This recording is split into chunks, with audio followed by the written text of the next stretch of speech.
ma mõtlesin, et kuidas see, kes pani Leida pani kirja, see oli mingist vanast arvamusest, et buss stardib Vanemuise 46 ees, et see meenutab, et see on ilmselgelt näha, et on geograafide üritused, mujal ei osatud, et muidu niisugune Tartu koht oleks veel Vanemuise alumine parkla näiteks või mingi sellised stammkohad, kust nagu aga kes ei tea, siis Regio, kelle pärast me siin oleme, siis Regio asub siin paremat kätt. Ilmselt kõik teavad, aga võib-olla ei tea, et siin selles kollases majas. Ja nüüd sõidame siis läbi Tartu kõige pikemaaegse ehitusobjekti, mis vist jääbki. Jah, ajaloolan ütleb kõrvalt kohe, et Toomkirikut ehitati kauem. Et see meenutab ikka seda nalja, et kui Hiina kompartei juhilt küsiti, et mis ta arvate Prantsuse revolutsioonist, siis ta ütles, et vara on veel hinnangut anda. Võib-olla kõigepealt siis Hendrikust endast.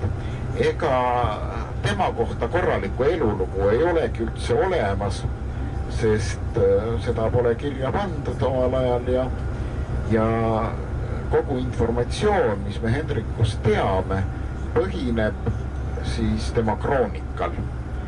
Ta on selle teatud mõttes selline kirega kirjutanud ja kroonikat ennast ja originaal ka pole olemas.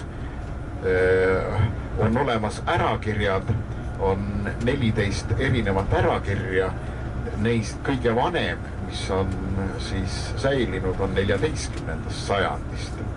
Ülejäänud on kõik hilisemad, nii et ka see 14. sajandi ärakiri ei ole tegelikult ümberkirjutus siis originaalkroonikast, vaid seal on olnud veel vahepeal siis 1 või 2 ärakirja. Kõik kirjas käes. Väga hea.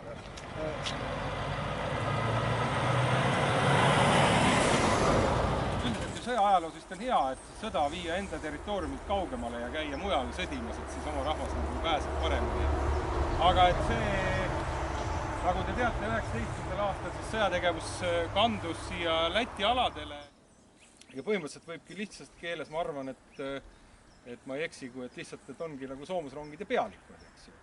Ja soomusrongid olid toona üks suur võim, see jagunes, neid soomusronge oli seal mitmeid, osad olid laiarööpmelise peal ja osad kitsarööpmelise peal ja siin kandis siis Anton Irv oli ja nüüd selle miks kuidas ta surma sai, ta oli ikkagi nagu tõeline sõjamees, et ta oli tahtnud siis alati ikkagi ise eesliinil olla ja ise käia luuret tegemas ja kõike ise tegemas ja siin ta siis väidetavalt oligi nagu käinud luuret tegemas ilmselt mõne kaaslasega ja lihtsalt äkki oli üks kuul, mis tungis otse südamesse ja just siin kohas ta siis surma sai.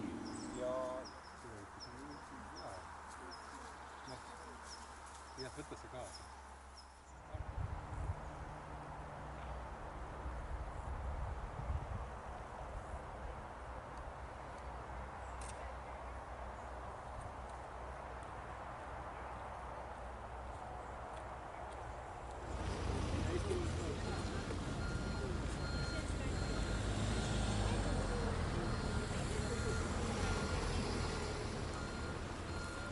Ja nüüd siis sellel aastal jällegi on väravad lahti läinud ja inimesed saavad suvel rohkem reisida, vähemalt need, kes on vaktsineeritud. Un, manuprāt, vēsturiskais turisms, mēs šodien esam šeit Rubenē, vēsturiskā vietā. Manuprāt, vēsturiskais turisms ir svarīgs vairāku iemeslu dēļ. Kroonika tekstis nimetatakse ühel korral lätlaste preester Hendrikut ehk ladina keeles Hendrikus de Lettis. Rubenes tegutses Hendrik vaimulikuna üle 50 aasta.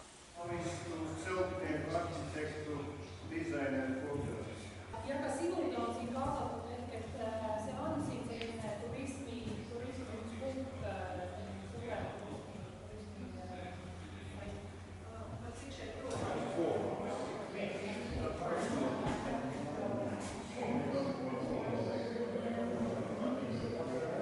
Sinna on kirjutatud, jah, Livonias.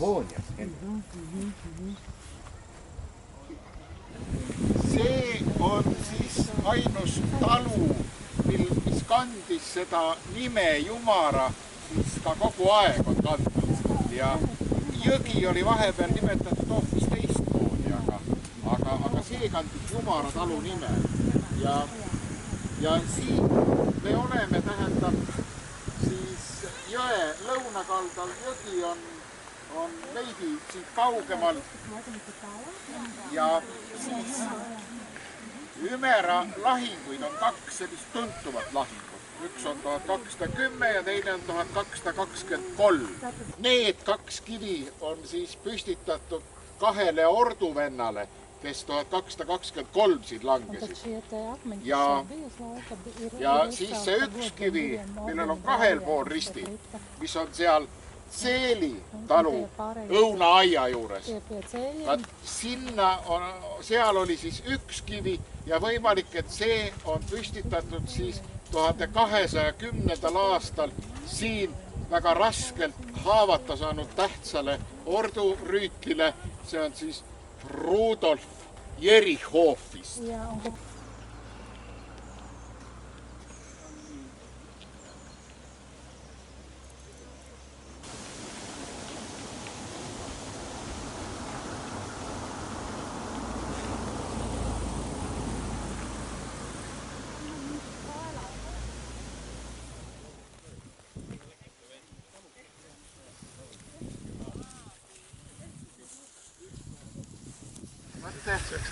See mälestuskivi oli siinsamas õunaaia juures.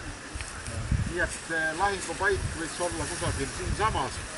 Ja kui need ristisõdijad ja lätlased, liivlased tulid üle selle Ümera, siis see väiksem tee, mis siia keeras, ükskõik kas otse nagu meie tulime või siit kõrvalt, eks ole, siis nad olid roninud juba, eks ole, mäest üles ja olid veidi väsinud ja tee oli kitsas, nad olid 2 või 3 kaupa kolonnis, eks ole.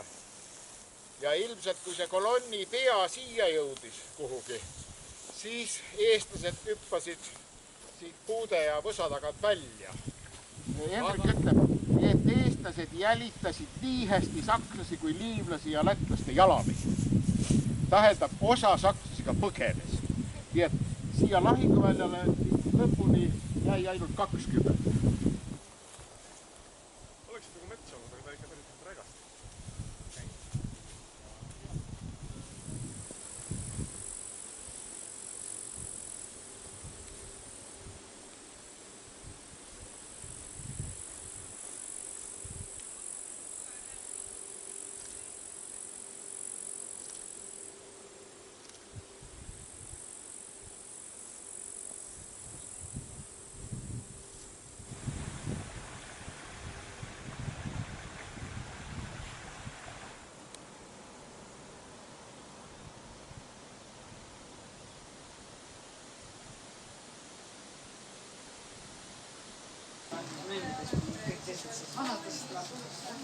selle kõige lõpuks.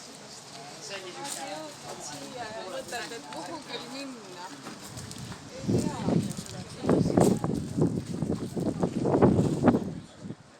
Kohe näete uhkeid Valgaga kesklinna siis ümberehitusi ja nüüd siit peaks vasakule keerama. Nüüd olemegi Eestis.